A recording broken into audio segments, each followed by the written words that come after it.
Papua New Guinea has remained a good investment destination for petroleum and mining companies. In fact, over 60% of the national budget is generated from revenues and tax collected from these companies. But behind the scene, the country is suffering from legal loopholes in the Oil and Gas Act and the Mining Act. The law states that all minerals and petroleum belongs to the state. But despite many years of multi-corporate companies running the show, with the government given a certain percentage as equity, the country's poverty level on the international scale remains extremely poor. In 2013, the United Nations ranked PNG 156 out of 187 countries with poor access to health, education, clean water, etc.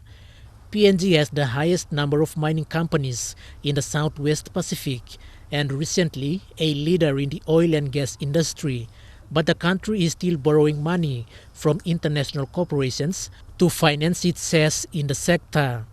Prominent lawyer and politician Kerenga Kua said the huge loans borrowed to buy shares in oil and gas companies and the poverty level for the country on international scale can be improved.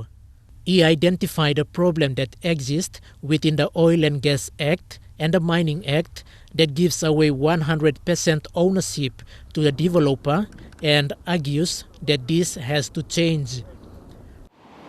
Upon the grant of the petroleum development license and upon the grant of the mining lease, the state's ownership to petroleum and to the minerals is forfeited right at that point in time. It's forfeited lock, stock, barrel. It's forfeited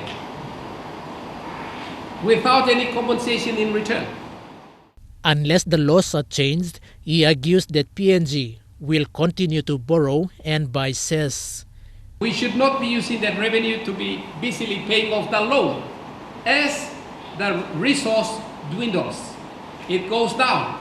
And because we are under pressure for development, we go out and we borrow more, and the cost of the borrowing and the interest, the cost go up, so we are busy paying the second pile of loans, and so we are busy paying off that loan, and the resources continue to dwindle. We go out and borrow a third batch, a fourth batch, so we are still paying loans as the resource runs out.